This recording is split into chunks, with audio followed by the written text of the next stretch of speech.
Good, happy Wednesday evening. I'm Riley King, and welcome to this Wednesday evening edition of the Riley King Newscast, right here on the Riley King Network. We have a lot of news to get to this Wednesday evening, so let's begin.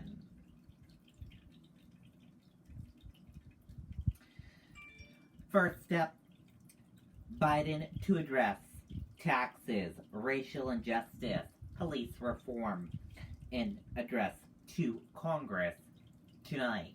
Let's take a listen to that video from NBC News.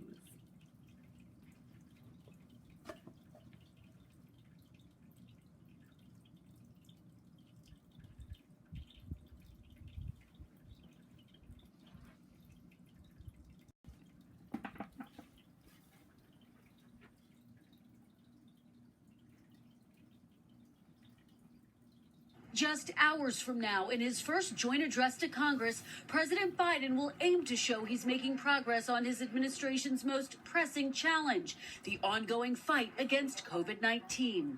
Cases and deaths are down dramatically. And he will also pivot to his new call for Congress to pass his nearly $2 trillion American Families Plan, which includes $200 billion for free universal preschool for 3- and 4-year-olds and extends the child tax credit for 5 years. To pay for it, the president is proposing a set of tax increases on wealthy Americans, making more than $400,000, investors and large corporations. But Republicans are already opposing the idea. It might as well be Elizabeth Warren and Bernie Sanders giving the speech tomorrow night. This is massive increases in spending. Noting that with his COVID relief and broader infrastructure plan, the president will have asked for a combined $6 trillion.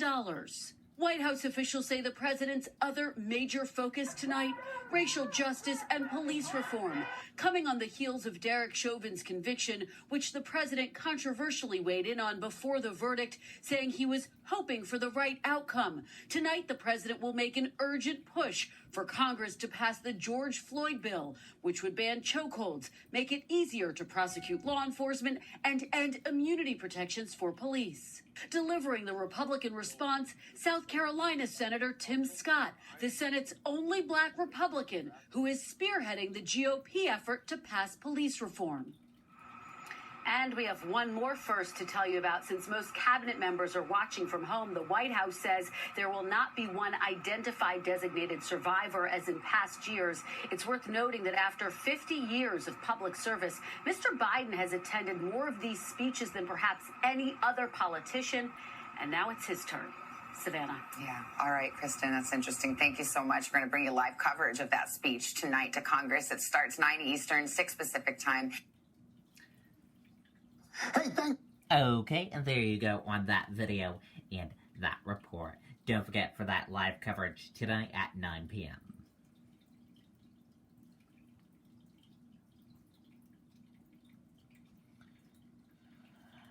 Dr. Fauci reacts to Joe Rogan saying healthy young people shouldn't get vaccinated. Let's take a listen to that video right now.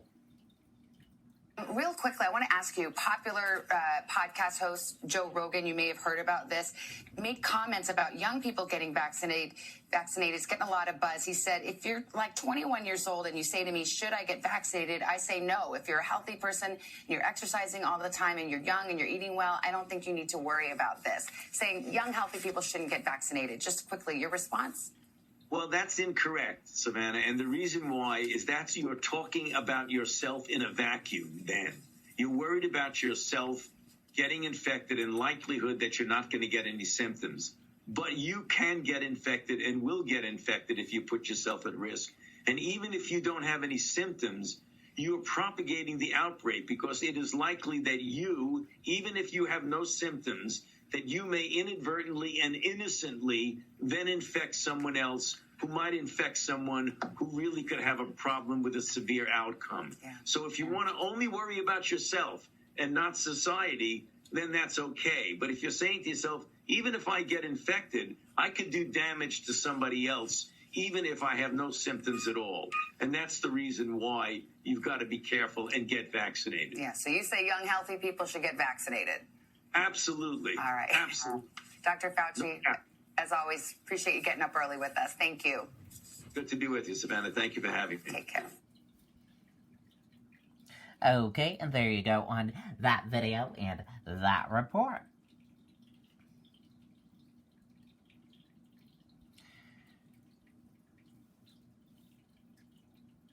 Voters review Biden's first 100 days in office.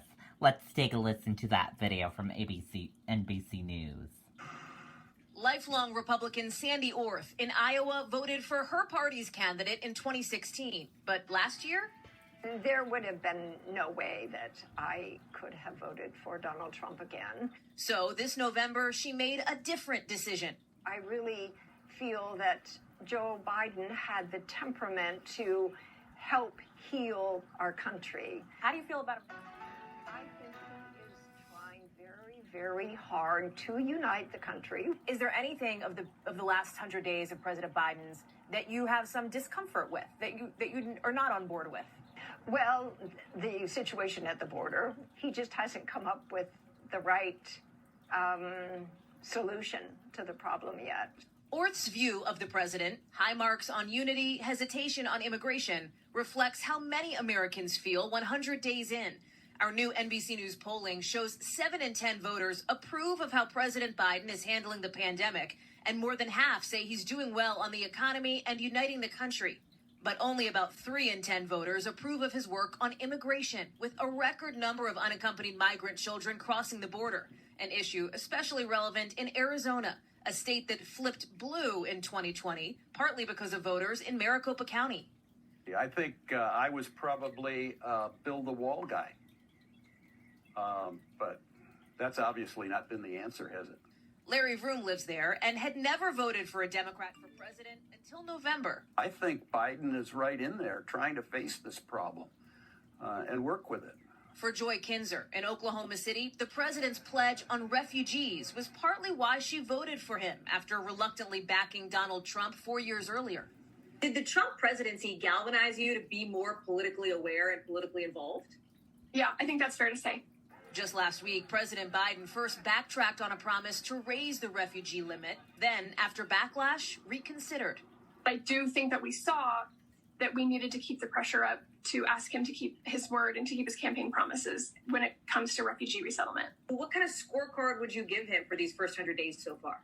I just felt like humanity had come back to the office of the president. Again and again, new Democratic voters like Orth, Vroom, and Kinzer cited President Biden's temperament as a big reason why they feel confident in his first 100 days. But for a president who pledged unity, Turn division into unity. that is still proving elusive, as the Peñas illustrate. The mother-daughter duo joined our NBC News town hall in Miami before the election. Issa voted for President Biden. Barbara did not. We checked back in with them 100 days in. When you have Alexandra Ocasio-Cortez, AOC, saying that he has exceeded her expectations in his first 100 days, that makes me shudder. I think Biden is doing a really great job of bringing the drama down. A divided family reflecting a divided nation, with many still hoping for healing. I'm not convinced that it's impossible, but it's going to take time. It's going to take more time than 100 days. Yeah. And that issue of uniting the country is one that President Biden is going to talk about in his speech tonight. A White House official telling me he will talk about the power of coming together to deal with some of the issues facing our country. And actually, the issue of unity is considered the second most important issue to folks that we polled in our recent NBC News polling. The first, getting a handle on the COVID crisis, something else you hear the president talk about. Back to you. All right, Hallie, thank you so much. And another reminder, the president's first speech to Congress is tonight. NBC News will have live coverage. It starts at 9 o'clock Eastern, 6 o'clock Pacific. Then Craig gets up early and sits down with the president. Okay, and there you go on that video and that report.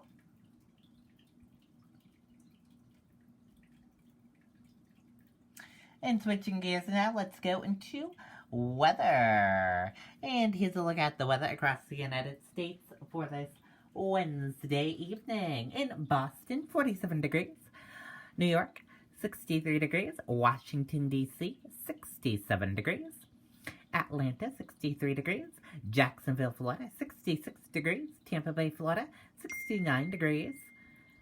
And Miami, Florida, 75 degrees. In Dallas, 67 degrees. Phoenix, 62 degrees. Los Angeles, 57 degrees. Las Vegas, 63 degrees. And San Francisco, 48 degrees. That is a look at the weather across the United States for this evening.